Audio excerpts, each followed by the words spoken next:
Well, we're on Highway 6 going from Tonopah to Ely. Check out the gust front moving across the desert floor. It's really windy where I'm at. It's got to be blowing 40 where I'm standing. We kind of stopped just to let it pass so we don't get the trailer blown over or nothing. Wow, I can barely stand in it. Yeah, it's definitely bad. Whoa.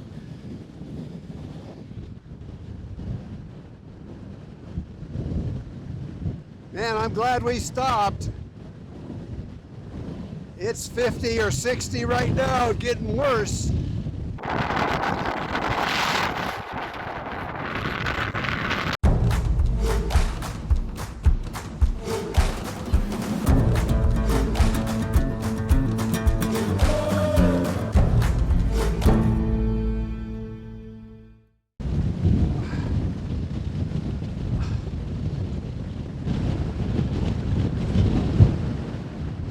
Wow, what a gust. Sustained gust. I guess we'll sit tight for a few minutes and see if this passes or not, or if there's anything more behind it like that. That's the kind you don't want to be on the road. And we saw this up ahead, so we just stopped. Luckily. Here comes another gust. Yeah, wind like that will blow a semi over, an 18-wheeler, so don't think that you can get through it with your travel trailer or even your motorhome. We knew something was up here because we could see those dust clouds from several miles back. Other than that, isn't this a beautiful place?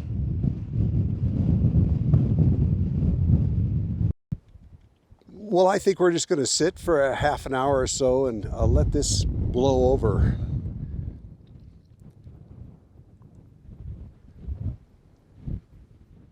Well, good morning from Ward Mountain Campground in Ely, Montana. Linda and I arrived here yesterday evening after a beautiful drive across the state, except for some severe wind.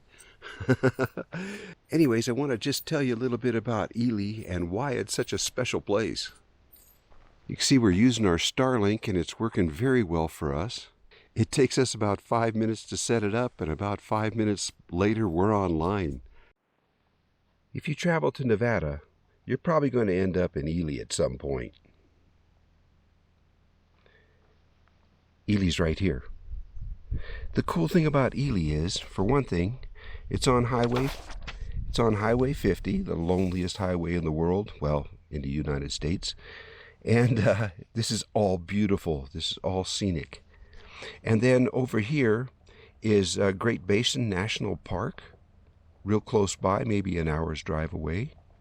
And going north out of Ely, there really isn't much. This is pretty barren up in here, but if you go west, if you go southeast, if you go south, it's just all beautiful. Right now we're staying at Ward Mountain Campground, which is right here. There's Ward Charcoal Ovens State Historic Park on the other side of town, and there's lots of boondocking around the area. Yesterday we drove from Tonopah to Ely, one of the most beautiful drives I've ever done. Up in here is where this, right about in here, this is where we got hit by that wind yesterday. But I think Ely's one of our favorite places to come in Nevada. And that's because of all the things to do around here and all the things there are to see and all the beautiful places to go.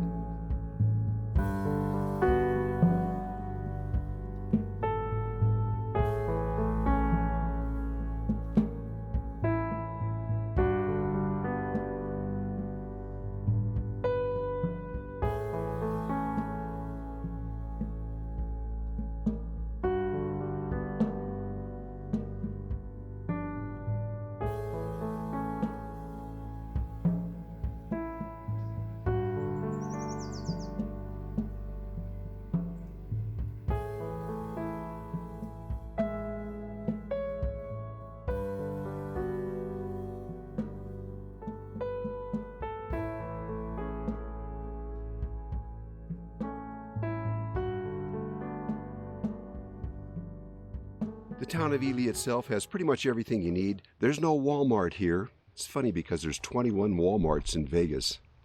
But anyways, you have pretty much everything you need.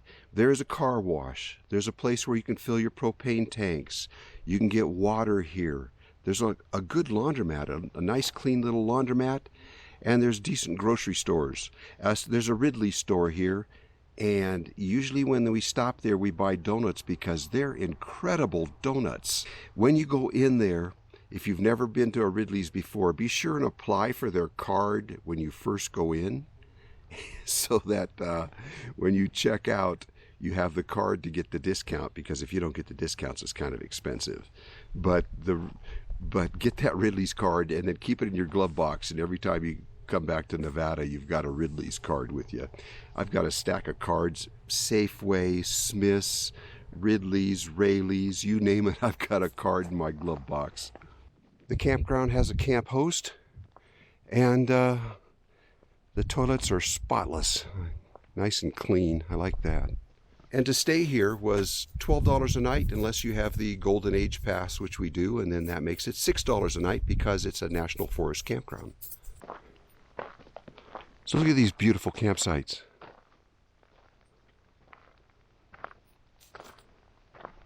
There's a bunch of campsites. There's 2 loops plus an overflow area.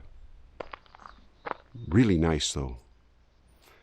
Now we talked to the camp host, and he said that this has been a slow summer.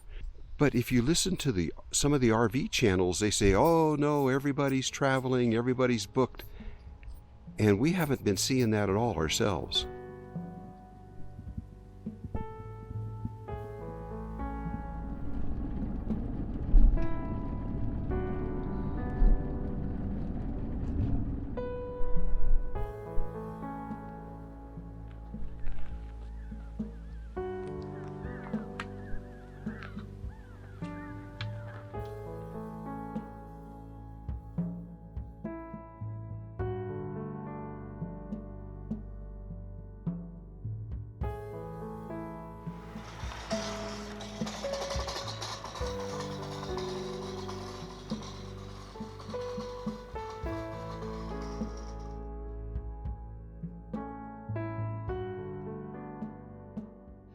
It seems to be slowing down, and of course, because look at the price of the gas.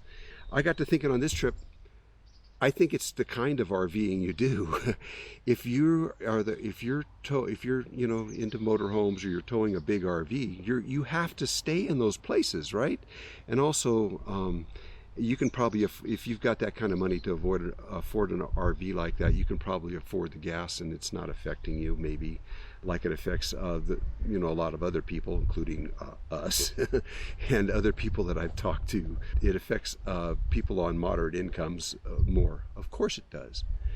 But in the campgrounds like this, the campground host told me this has been an extremely slow summer, and this is a National Forest campground. He says it's been really slow. And that's what Linda and I had been seeing. So the campgrounds, the National Forest campgrounds and things like that are, you can find places to stay.